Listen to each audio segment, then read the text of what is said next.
নমস্কার, বাংলা বার্তা থেকে বলছি সন্ময় বন্দ্যোপাধ্যায়। মর্মান্তিক বোয়িং দুর্ঘটনা 747 প্রিমিয়ার এয়ারলাইন্স, তার দুর্ঘটনার পেছনে কে থাকতে পারে, কারা থাকতে পারে, ওই ছোট্ট ব্ল্যাক বক্সটা খুঁজে শেষ পর্যন্ত বার করবে, যার তদন্তে হাত দিয়েছেন DGCA, director general of civil aviation, Indian aviation ministry, এবং তার সঙ্গে বোয়িং এবং তার সঙ্গে অবশ্যই এয়ার ইন্ডিয়া। তারা তন্ন তন্ন করে খুঁজে শেষ পর্যন্ত পৃথিবীর মানুষকে জানাবে যে 241 জন মানুষের পেছনের মৃত্যুর আসল কারণটা কী। সেটা তো কোনো একটা দিক, কিন্তু অন্য দিক কোনো স্যাবোটেজ নেই তো, কোনো পরিকল্পিতভাবে এই বিমানটিকে উড়িয়ে দেওয়ার কোনো প্ল্যান ছিল না তো, পূর্ব পরিকল্পনা ছিল না তো। প্রশ্ন আসছে আজকে, তার কারণ আমি আজকে এমন 3টে তথ্য আপনাদের সামনে পেশ করছি যেটাতে আমার মনে সরাসরি সন্দেহটা জাগিয়েছে। প্রথমত, মিনিস্ট্রি অফ সিভিল এভিয়েশন, সেই মিনিস্ট্রি অফ সিভিল এভিয়েশন 15ই মে একটা প্রেস নোটিফিকেশন দিয়েছিল। আমরা সেটা নিয়ে প্রতিবেদন করেছিলাম, যেখানে পরিষ্কার bureau of civil aviation security BCS revokes security clearance of Mrs Celebi and its associate companies in the interest of national security. পরিষ্কারভাবে এই প্রেস নোটটা মিনিস্ট্রি অফ সিভিল এভিয়েশন থেকে 15ই মে, আজ থেকে প্রায় 27 দিন আগে এই নোটটা বার করেছিলেন যে টার্কিশ কোম্পানিকে, যারা পাকিস্তানের বন্ধু, পাকিস্তানকে সাহায্য করেছে, যাদের টার্কিশ ড্রোন দিয়ে যারা পাকিস্তানকে সাহায্য করেছে ভারতকে আক্রমণ করার ক্ষেত্রে, সেই টার্কিশ কোম্পানি তাকে সমস্ত গ্রাউন্ড ওয়ার্ক এবং মেনটেন্যান্স ওয়ার্ক থেকে সরানো দরকার, এবং তার নির্দেশিকা জারি করেছিল 15 May ministry of civil aviation, bureau of civil aviation security revoke security clearance of Mrs Celebi and its associate company. আমি এই নোটটা দিয়ে আজকে প্রতিবেদনটা শুরু করলাম, তার কারণ এই নোটটা আমরা আজ থেকে 27 দিন আগে পেয়েছিলাম। তার পরবর্তীকালে 1 জুন, আমি আর একটু পরে আসছি, তার ঠিক 15 দিন বাদে টাইমস অফ ইন্ডিয়া একটা রিপোর্ট, সেই রিপোর্টটা আমাকে চমকে দিয়েছিল সেই সময়। আজকের দিনে কতটা প্রাসঙ্গিক আমি কেন বলছি, যে বিমান ধ্বংসের পেছনে পাকিস্তানের বন্ধু টার্কিশদের হাত নেই তো। কোনো সিদ্ধান্তে আমরা আসতে চাই না, কারণ সিদ্ধান্তটা নেবে ওই ব্ল্যাক বক্স, সিদ্ধান্তটা নেবে ডিজিসিএ, যারা ফাইনালি এই তদন্ত রিপোর্টটা সর্বসমক্ষে আনবে। কিন্তু 1 জুন টাইমস অফ ইন্ডিয়া যে রিপোর্টটা বেরিয়েছিল, আমি একটু রিপোর্টটা ছোট্ট করে আপনাদের কাছে পড়ে শোনাবো। Air India to shift maintenance work from Turkish firm as it looks to adjust plans amid geopolitical tensions. অর্থাৎ এয়ার ইন্ডিয়া টার্কিশ ফার্মের হাত থেকে সমস্তটা সরিয়ে নিতে চাইছে। তারপরে সেই রিপোর্টে বেরিয়েছিল, Air India announced its plans to reduce its reliance on Turkish technique for the maintenance of its wide-body aircraft, redirecting operations to alternative maintenance, repair and overall MRO facilities. রিপোর্টটা আমার নয়, টাইমস অফ ইন্ডিয়া 1 জুন এই রিপোর্টটা বেরিয়েছিল, যেটা এই মুহূর্তে আপনার স্ক্রিনে দেখছেন। কিন্তু সবথেকে মারাত্মক, দ্বিতীয় পাতায় যে রিপোর্টটা ছিল, সেই রিপোর্টের একটা দ্বিতীয় পাতার দ্বিতীয় লাইনে, মানে এই চ্যাপ্টারটার সেকেন্ড প্যারাতে লেখা ছিল, Turkish technique currently conducts heavy maintenance for a portion of Air India's Boeing 777 and 787 fleet. আরেকবার ভালো করে পড়ছি, শুনুন ভালো করে। Turkish technique currently conducts heavy maintenance for a portion of Air India's Boeing 777 and 787 fleet. অর্থাৎ 787 যে ফ্লিটটা গতকালই B787 ড্রিমলাইনার ধ্বংস হয়ে গেল, 241 জনের প্রাণ গেল। আর সেই মেনটেন্যান্সের সঙ্গে যুক্ত ছিল টার্কিশ কোম্পানি, যে টার্কিশ কোম্পানির টেনিওর শেষ করার জন্য নির্দেশিকা দিয়েছিল ভারতবর্ষের অসামরিক বিমান পরিবহন মন্ত্রক। মানেটা একটু পরিষ্কার হলো কি, কোনো একটা জায়গায় আমি এই রিপোর্টটা পরপর আমি তারিখ দিয়ে বললাম, মিনিস্ট্রি অফ সিভিল এভিয়েশন নোটিফিকেশনটা জারি করেছেন 15 মে, তার ঠিক 15 দিন বাদে টাইমস অফ ইন্ডিয়া রিপোর্টটা বার করলো, যেখানে দাঁড়িয়ে সরাসরি এয়ার ইন্ডিয়া সেটাকে কমিয়ে দেওয়ার পরিকল্পনা করছে, নির্দিষ্ট কয়েক মাসের মধ্যে সবটা বন্ধ করে দেবে পরিকল্পনা করছে। যখন টার্কিশ কোম্পানি বুঝলো যে আমরা চলেই যাব, তখন কোনো স্যাবোটেজ হয়নি। তো আমি প্রশ্ন রাখছি, আমি কোনো সিদ্ধান্তে আসছি না, কারণ আমার লেম্যান, আমি কিছু বুঝি না। ফলত আমার মনে হয়েছে যে রিপোর্টটা আমি আপনাদের সামনে পেশ করলাম, রিপোর্টটা কিছুটা ইঙ্গিত, কোনো একটা জায়গায় সন্দেহ বাড়াচ্ছে, সেই সন্দেহ দিয়ে আজকের এই প্রতিবেদন শুরু করলাম। কিন্তু খুব ইন্টারেস্টিং একটা অডিও মেসেজ আপনাদের কাছে শোনাবো, নজর রাখবেন। কিন্তু তার আগে আরেকটি অডিও আপনাদের শোনাবো, যেখানে গতকাল, মানে ঠিক 12 দিন বাদে টাইমস অফ ইন্ডিয়া 15 তারিখ সিভিল এভিয়েশন এই রিপোর্টটা বার করেছিল, ঠিক তার 1 জুন টাইমস অফ ইন্ডিয়া এই রিপোর্টটা বার করলো। আর গতকাল এই বিমান দুর্ঘটনার পর সর্বভারতীয় channel Republic network, English channel, তার একটা ছোট্ট রিপোর্ট, একটু অডিওটা আপনাদের শোনাবো, যেখানে তারাও এই সন্দেহটা প্রকাশ করেছেন। কি বলেছেন শুনুন। Undertaken by a Turkish firm called Turkish Technique. investigation into the flight safety concerns of Air India led to the fact that Air India's Boeing 787 Dreamliner was in fact maintained by a Turkish firm called Turkish Technic. What was interesting about this is that Turkish Technic only bagged this contract in February of 2025. It is owned by Turkish Airlines, which has 49% stake owned by the government of Turkey. During Operation Sindoor, when concerns were raised about Turkish involvement in India's civil aviation, Air India promised that it will take away the contracts from the Turkish contractors eventually. However, no changes have been made so far. But why did Air India give contracts to a foreign company while its own old government subsidiary continues to remain on sale? We bring to you an investigation with details that many might have ignored. The flight Boeing 787 that crashed today with 242 passengers on board was being maintained by Turkish Technic, a repair and overhaul wing of Turkish. এই বইটিও maintain করতো Turkish technique বলেছে কোম্পানিটা, সেটা Reliance Republic তার প্রতিবেদনে, English Republic তার প্রতিবেদনে গতকাল বলল। আমি তিনটে পরপর মেলানোর চেষ্টা করছিলাম। 15ই জুন সিভিল এভিয়েশনের তাদের বিজ্ঞপ্তি, 15ই মে, ঠিক 15 দিন বাদে 1 জুন তার রিপোর্টটা বার করলো টাইমস অফ ইন্ডিয়া। আর ঠিক তার 11 দিন 12 দিনের মাথায় শেষ পর্যন্ত এই বিমান দুর্ঘটনা ঘটল। স্বাভাবিকভাবেই তো সন্দেহ আসে যে পাক বন্ধু টার্কিশটাই এই প্লেনটা ওড়ানোর পেছনে কোনো কলকাঠি নাড়েনি তো। আমি আবারও বলছি, সেটা সন্দেহপ্রবণ মন থাকাটা স্বাভাবিক, কেন সন্দেহের যুক্তি রয়েছে বলে আমি যুক্তিটা দিয়ে আজকের এই প্রতিবেদন শুরু করলাম। আমি প্রতিবেদনে এই পর্বে আমি আপনাদের সরাসরি নিয়ে যাব একজন প্রাক্তন বিমান ক্যাপ্টেন পাইলট সুমন্ত্র রায়চৌধুরী, বাঙালি ক্যাপ্টেন সুমন্ত্র রায়চৌধুরী। আপনারা জানেন অধুনা কলকাতায় বসবাস করেন, কিন্তু দীর্ঘদিন ধরে কয়েক হাজার কিলোমিটার তিনি ফ্লাই করেছেন। তিনি নিজে বিভিন্ন প্লেন, বোয়িং প্লেন থেকে শুরু করে বিভিন্ন বিমান, বিভিন্ন সারা পৃথিবীর বিভিন্ন দেশে বিমান নিয়ে গেছেন, সেখান থেকে বিমান নিয়ে এসছেন। বর্তমানে অবসরপ্রাপ্ত ক্যাপ্টেন সুমন্ত্র রায়চৌধুরী। আমি তাঁকে সরাসরি গতকাল রাতের ঘটনার প্রেক্ষিতে টেলিফোনে ধরেছিলাম। এই মুহূর্তে তিনি হরিদ্বারে রয়েছেন। হরিদ্বার থেকেই আমাদের ফোনে অনেক প্রশ্নের উত্তর দিলেন। একটা সাংঘাতিক ঘটনার কথা বলছিলেন। বললেন যে শর্মাবাবু, আমি যখন ব্যাংকক থেকে একটি বিমান নিয়ে এসেছি গয়াতে নিয়ে এসেছি, তো নিয়ে আসার পর সেখানে থেকে যখন গয়া থেকে যখন কলকাতা দিকে আসছি, আচমকা তার একটা ইঞ্জিন বিকল হয়ে গেল। সেই মুহূর্তে আমার সামনে দুটো অপশন ছিল, একটা গয়াতে ফিরে যাওয়া আর একটা কলকাতায় নামানো। কোনটা আমি করব, সেই সিদ্ধান্তটা মাঝ আকাশে আমি নিয়েছিলাম।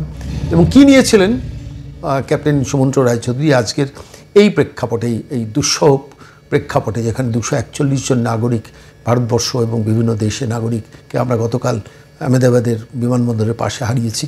আমার মনে হলো আজকে এই প্রেক্ষাপটে সুমন্ত্র রায়চৌধুরীর অভিজ্ঞতাটা আপনাদের শোনাবো। তার সঙ্গে আরও বেশ কিছু কাহিনী বললেন।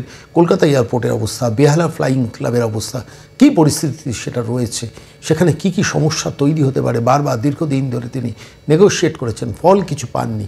আমি আজকে প্রাক্তন বিমান পরিচালক যিনি পরিচালনার সঙ্গে যিনি যুক্ত ছিলেন, ক্যাপ্টেন সুমন্ত্র রায়চৌধুরী, তাঁকে সরাসরি টেলিফোনে ধরলাম। হরিদ্বারে রয়েছেন, অনেক রাতে তাঁকে ধরলাম। কি বললেন বাংলা বার্তার দর্শকদের উদ্দেশ্যে, সে কাহিনীটা শুনুন। দেখুন শর্মাদা, এটা নর্মাল, আপনাকে আমি একটা ভিডিও পাঠাচ্ছি, আপনি দেখুন।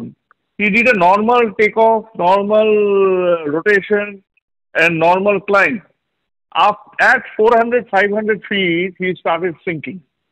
এবং he started, যখনই সিঙ্ক করে, যখন when you have engine failure, এবং সঙ্গে সঙ্গে ও বুঝতে পেরে he made a mayday call।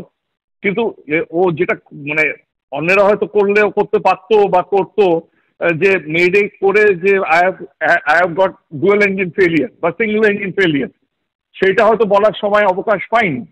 কিন্তু it seems a normal take off run, normal climb out, কিন্তু at 400-500 feet he started sinking।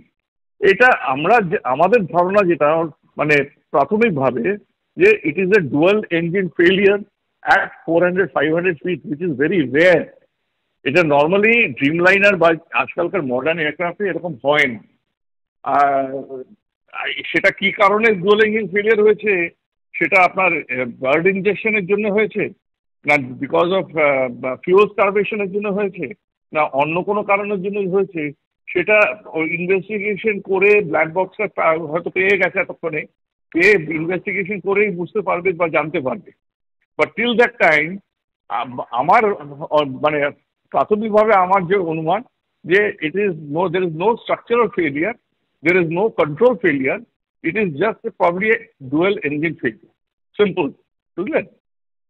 মানে আমার আপনার কাছে একটু প্রশ্ন, সেটা হচ্ছে যে সাধারণ ধরুন মানুষ যারা ফ্লাই করেন, যারা প্লেনে চড়েন, তার পরিবার খুব কমফোর্টেবল ফিল করেন যে যে আমার হাজবেন্ড কি আমার স্ত্রী কি আমার পরিবারের সদস্যরা তারা ফ্লাই করে অমুক জায়গায় যাচ্ছেন, একটা শহর থেকে আরেকটা শহরে যাচ্ছেন। This is regular habit of Indians এখন, প্রত্যেক ভারতীয়র কাছেই প্র্যাকটিক্যালি। ট্রেন অ্যাভয়েড করে প্লেনে যান, মনোবলটা চিড় ধরে গেল। আজকের এই ঘটনার পর প্লেনে ওঠার আগে 10 বার ভাববেন যে সেফটি কতটা। মানে আপনি যে পয়েন্টটা ধরছেন আমি সেইখানে বলছি যে একটা ইঞ্জিনের একটা প্লেনের দুটো ইঞ্জিন ফেল করতে পারে, এই পসিবিলিটি আছে। এইটাই ভাবলেই তো মানে খুব ভয় লাগছে। মানে আমি আমি অ্যাজ এ সিটিজেন ভয় লাগছে, আমিও তো ফ্লাই করি, আমারও ভয় লাগছে। এটা কি করে রিকভার করা যাবে? না না সম্ভব, দেখুন এটা একটা প্লেন হচ্ছে একটা মেকানিক্যাল কন্ট্রাকশন। ফেলিয়ার এখন failure has become very less, very মানে মিলিয়ন আওয়ার্স ফ্লাই করলে তখন একটা ফেলিয়ার হয়। দিস ইজ এ রেয়ার, এরকম একটা failure rarest of the rare. এবং এটা মানুষ কেউই এক্সপেক্ট করেন, যারাই ট্রাভেল করে আজকাল এত ট্রাভেল বুম হয়ে গেছে যে রেয়ারেস্ট অফ দ্য রেয়ার। আমি personally I don't like to fly নাউডেজ by civil airliners because of different reasons. That is because of the high security, the hassles that one has to face. So I basically travel in my own car. Kintu airliners are very safe, very very safe. There is no need to worry about traveling in civil airliners. Kintu ঘটনা তো হতেই পারে, আপনি এটা mechanical কন্ট্রাকশনে fly করছেন, সেটা failure যে হবে না আপনি কি গ্যারান্টি দিতে পারেন? সে তো দিতে পারেন। এবং তার থেকে বড় কথা কি, এই ছেলেটি যদি সামনে খালি ময়দান পেত বা একটা রাস্তা পেত বা একটা নদী পেত বা একটা সরোবর পেত, সেখানে গিয়ে ল্যান্ড করতে পারত। জানেন আমরা কতবার আমরা এই এয়ারপোর্ট অথরিটিদের বলেছি যে এই বসতি সরাও, এই বসতিগুলোকে ক্লিয়ার করো, যে হাইট রিস্ট্রিক্ট করো। বার্ড ইনজেকশন ভীষণভাবে বেড়ে গেছে, আমার নিজস্ব বার্ড হিট হয়েছে গয়া এয়ারপোর্টে। সুতরাং এই যে কোনো সময় হতে পারে। আপনার কি অভিজ্ঞতা হয়েছে একটু একটু বলবেন? ওই ঘটনাটা আপনি ফ্লাই করতে গিয়ে কি অভিজ্ঞতা হয়েছিল? আমার গয়া থেকে আমি টেক অফ করেছি, তখন আমি কোপাইলটকে ফ্লাইং দিয়েছিলাম। তো বার্ড হিট হয়েছে, একটা ইঞ্জিনে হয়েছে। তো আমি টেক অফ করে বেরিয়ে গিয়ে আমি ভাবলাম যে আমি আবার গয়া এয়ারপোর্টে ব্যাক করে ল্যান্ড করবো। গয়া হবে কি? হ্যাঁ গয়া। আমি গয়া থেকে কলকাতায় আসছিলাম। তো আমরা গেছিলাম ব্যাংকক, প্লেন নিয়ে আসছিলেন ব্যাংকক থেকে গয়া থেকে কলকাতা আসছিলাম। তো গয়া এয়ারপোর্টে টেক অফ করার সময় আমার বার্ড হিট হয়। বার্ড হিট হওয়ার সঙ্গে সঙ্গে আমি ডিসাইড করি যে আমি যদি গয়া এয়ারপোর্টে ব্যাক করে ল্যান্ড করি তো ওই এয়ারক্রাফটটা অন্তত 7 দিন গ্রাউন্ড হয়ে থাকবে। কিন্তু আমি যদি একটা ইঞ্জিনে আমি নার্স করে আমি এয়ারক্রাফটটাকে কলকাতা এয়ারপোর্টে ফেলতে পারি, তাহলে অন্তত মানে এয়ারক্রাফটটা সময় বেঁচে যাবে, তাড়াতাড়ি রিপেয়ার হবে এবং তাড়াতাড়ি সার্ভিসে ফিরে আসতে পারে। সুতরাং আমি ওইভাবে করে নিয়ে এসেছিলাম। কিন্তু I had one engine mind, এদের হয়তো দুটো ইঞ্জিনই চলে গেছে।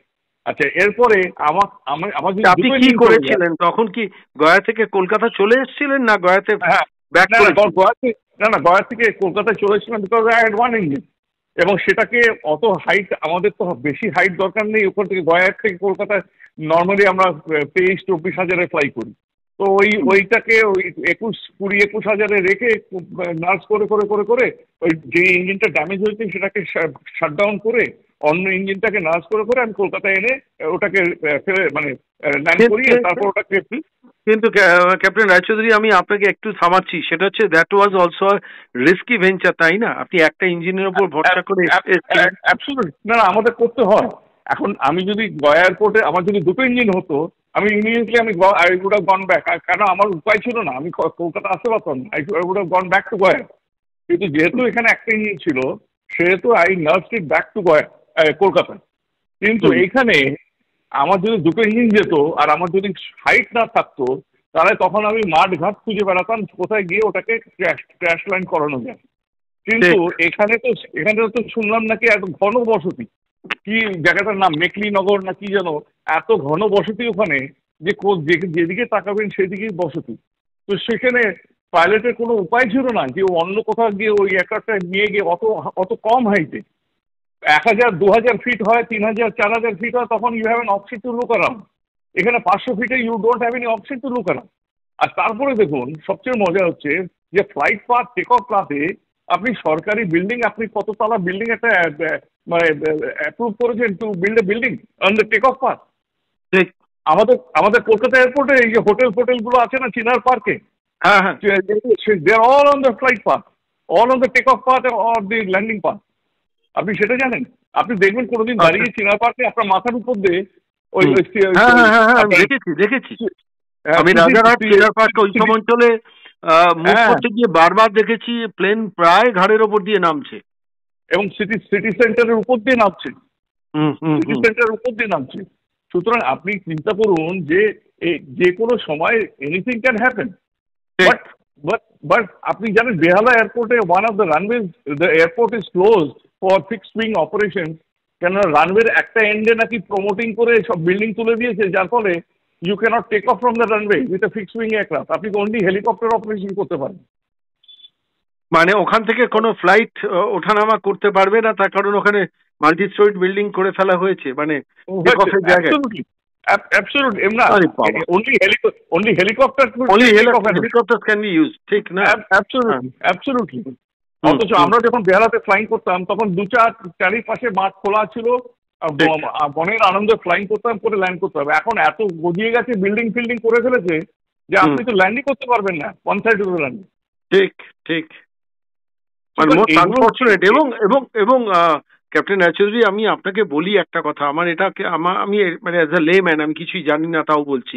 এই কলকাতা এয়ারপোর্ট এক্সপ্যানশনের ব্যাপারে যখন কথা হয়েছিল তখন ওখানে একটা ছোট্ট একটা রিলিজিয়াস অবস্ট্রাকশন ছিল, যেটা ইচ্ছে করলে কিন্তু একটা সরকার এখনো আছে, ইচ্ছে করলে সরকার সেটাকে সেটা অনেক চেষ্টা করা হয়েছে ওটাকে সরানোর জন্য, ওটাকে অন্য জায়গায় স্থানান্তরিত করার জন্য অনেক লিডাররা এসে চেষ্টা করেছে, কিছু ওটা হয়নি।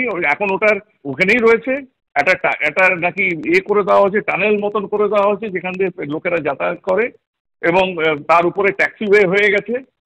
সুতরাং that structure remains the same.